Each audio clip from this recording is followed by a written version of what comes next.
Hello and welcome back into my WFH bar. Here we are in my sitting room at home. We've got the jigsaw happening over here. It's not really grown that much or can't come on that much since last week. Our dogs Bertie and Billy will probably come through at some point, but if they do, I'll introduce you to them because that's the world we're living in. So hasn't it changed? Here I am sitting at home, have been for 10 days, and it's extraordinary. It's just a different way of working for me. I'm normally out with clients and all over the place, whereas here I'm confined. But I am using the technology and I'm finding it good.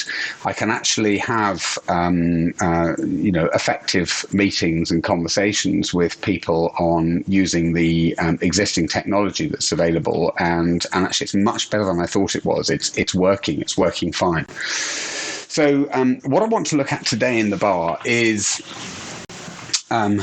how the PMO manages the deluge of demand that comes in a crisis like this, because inevitably the PMO has its standard BAU type activities just to keep the lights on and keep going day to day. You get a crisis like this and all of a sudden the focus comes straight into the PMO from lots of different directions, because you've got some big challenges that need to hit instantly. So how do you reprioritize the portfolio and determine which projects you stop because you need to stop a whole load of projects, which projects you continue, which new projects relating to COVID-19 or whatever that you are going to mobilize.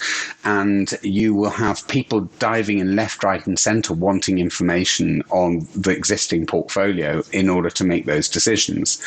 Equally, how do you do an impact assessment on all of those programs within days, possibly less than that, possibly within 24 hours. If your CEO comes to you and says, I want to have a meeting tomorrow to talk through the portfolio, we're going to decide which ones we stop, which ones we go on with and which ones we hold. How are you going to do that impact assessment with any credibility in a really, really short term? And when you do, you're going to have sponsors wanting to access you for information and put loads of demands on you. So what do you do in that situation? So firstly, I think the key thing is that you reset the expectation. So at a time like this, your PMO lead needs to really display good, strong leadership, and you need to reset the expectations, go back out to your stakeholder group and say, right, based on where we are, we've got an awful lot that we need to prioritize based on the COVID-19 situation, and therefore we cannot deal with all the standard BAU processes. So stop some of those standard BAU processes, but make sure you prioritize the ones that really matter, and go out to your stakeholder group. It takes a 10-minute conversation on a Teams call or whatever, but go out to your stakeholder group and explain this is how you've redefined the service, so it's focusing on the priorities in the short term.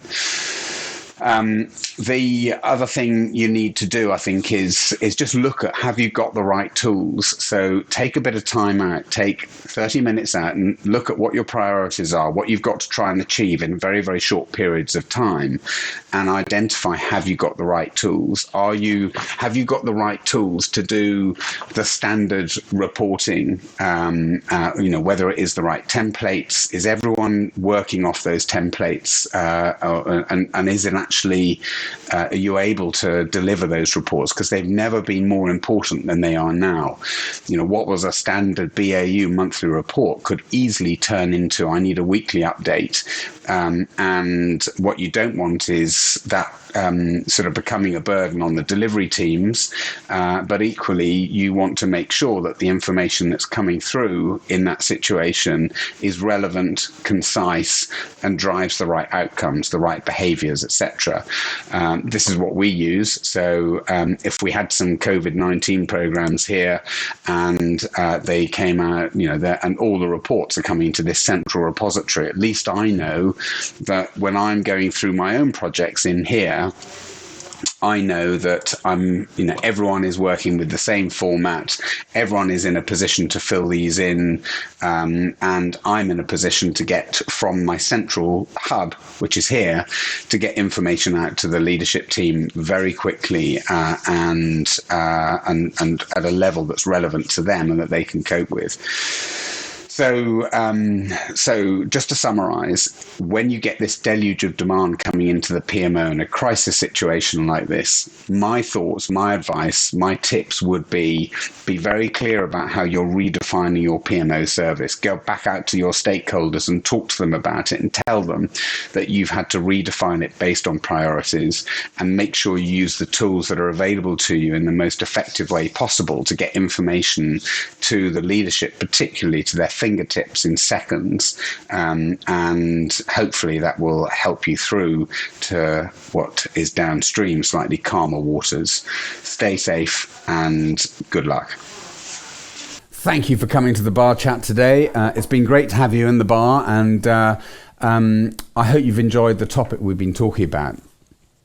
Now, if there's anything in this topic, if there's anything in this bar chat that's particularly resonated with you, or there's a challenge that you're facing with your portfolio or your program or your stakeholders or whatever it might be, then one of the things that I'm offering is a free private bar function. So you can either come into our very own bar and come and be a part of it, and I promise you there'll be a drink waiting here for you, or I'll come to you, or we'll have a phone call, and we can maybe kick the tires on over a bar chat on a challenge that you're facing internally with your program, portfolio, or whatever.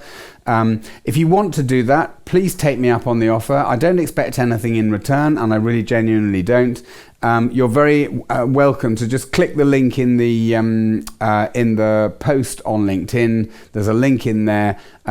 Connect and register, and we will be in touch to sort a private bar function out. Come and see me in the bar.